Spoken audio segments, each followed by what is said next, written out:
Hey folks, this is Bardic Dragoon. Welcome back to Let's Play Pursuit Force. So when we last left off, we had finished out our mission, all the missions with the warlords, and finally defeated the general, only to see him escape to Cuba. But, yeah, you win some, you lose some, I suppose.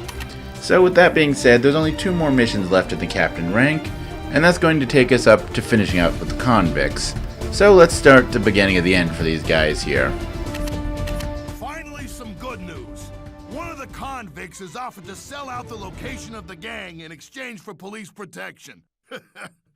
Now for the bad news. The morons at local PD jumped the gun. They're already en route.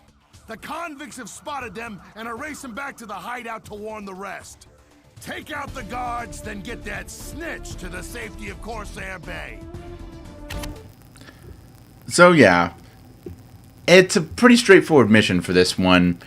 I mean, it's a bit of a difficult one, somewhat more on the lengthy side, I suppose, though we're starting to run into more longer missions as the game goes on, I've been noticing. Catch up with those convicts now! But we are, of course, inevitably going to start with just normal driving through the same environment that if you've been paying attention, you've noticed that the level actual locations have been repeated at least a few times. I'm sure if I were to actually start thinking hard, I could come up with a few examples, like actual concrete examples other than this one, but well, I mean, here right now you can see we are repeating. Okay, try that again. Pardon me. Didn't mean to take your car, Mr. Police Officer. You may not be that great at your job, but you know what? I don't want to hijack your car when I'm trying to get to the convicts here. Anyway, but yeah, this geometry at the actual location will probably look familiar from Mission 4 with the Warlord's Velocity, which basically sees us traveling this same road, but in reverse from what we're doing now. Except for we don't get this little side road here, though this will probably look familiar as well if you've been paying attention to the actual levels in the previous levels, or the previous missions, in that this is actually the same location as, where Fox Hunt took place, so once again we're going through it backwards. Because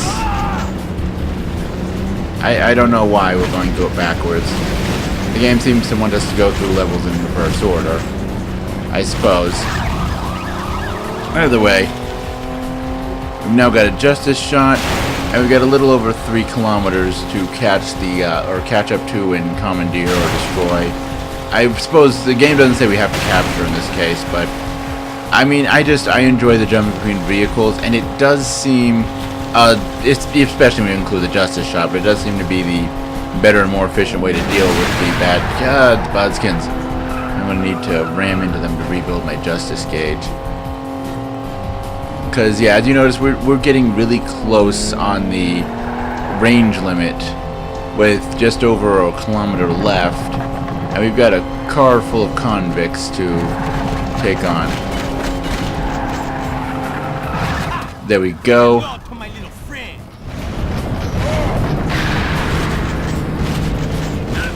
There we go, alright.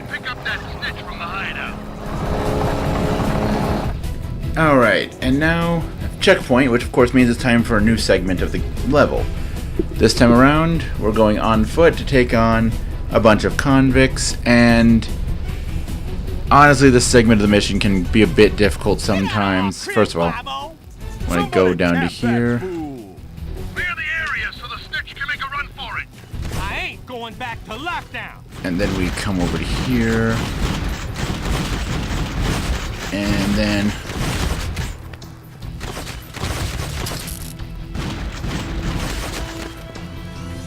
okay.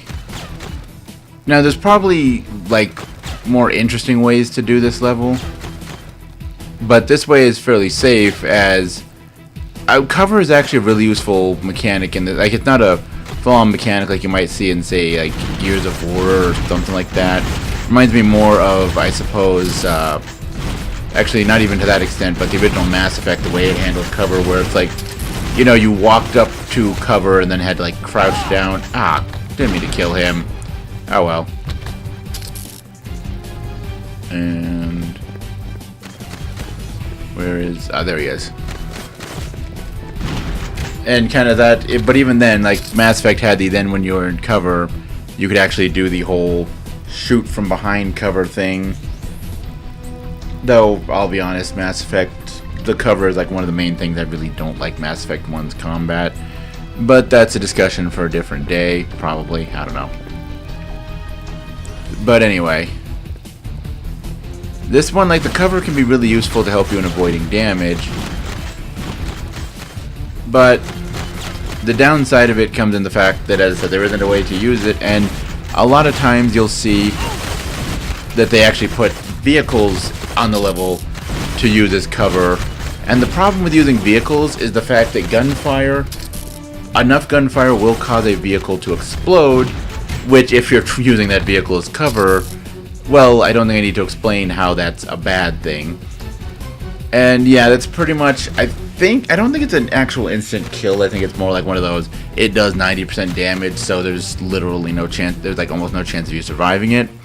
But yeah, that's kind of obnoxious. It makes a certain amount of sense, you know, kind of consistent to the game world logic overall, but that still doesn't mean it isn't obnoxious. Okay, and there we go. Okay, and now we're in the home stretch. There's only 4 more thugs. Oh, and you're all going to stand right next to each other. Boy, you guys are really not all that bright, but hey, it works for me. Oh wow, I managed to go through the whole section without having to heal. That's actually pretty cool. Okay, and then since it's going to auto-heal me once we get onto the road here.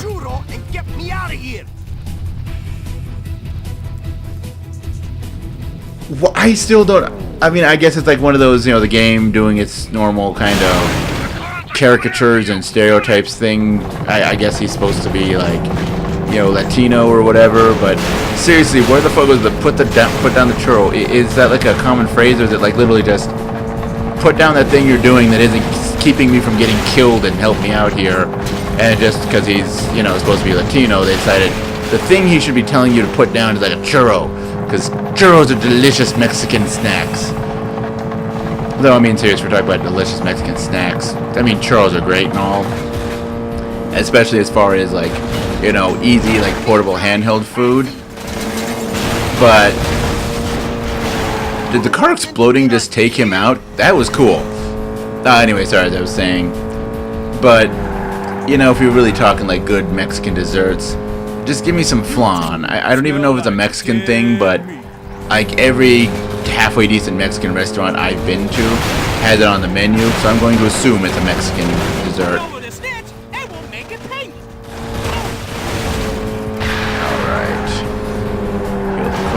Hey, okay, you are there.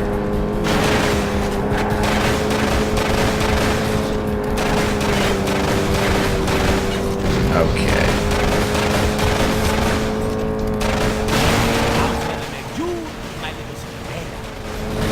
I don't think I'm comfortable with that.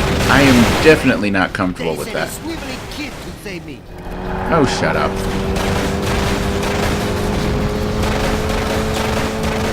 But yeah, I don't know. Convict just telling me he's gonna make me his little Cinderella. I'm sorry. That makes me want to run in the opposite direction as fast as I can without turning around. Okay? I don't think I need to explain why that reaction, but it definitely causes that reaction in me. And there we go. Final stretch, and I think this is... Okay, fine. We'll take this route then. Not... Ha ha ha ha. Okay. And they actually went past the goal. Good job. We'll grill this snitch like a T-bone steak. You know, I like that turn of phrase. I like that turn of phrase. I don't care. I've kind of stopped caring about the scoring in this game.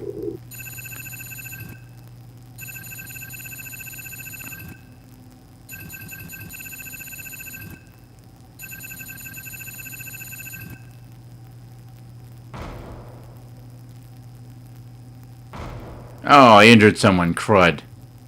Hey, I've seen worse. no casualties on the civilian side, though, so that's good. And let me guess. Time trials, right? Stop loading and tell me I'm right. See, time trials. Who knew? Okay, well, that's been another episode of Let's Play Pursuit Force. Tune in next time, where we're going to take down the convicts. Until then, as always, later, folks.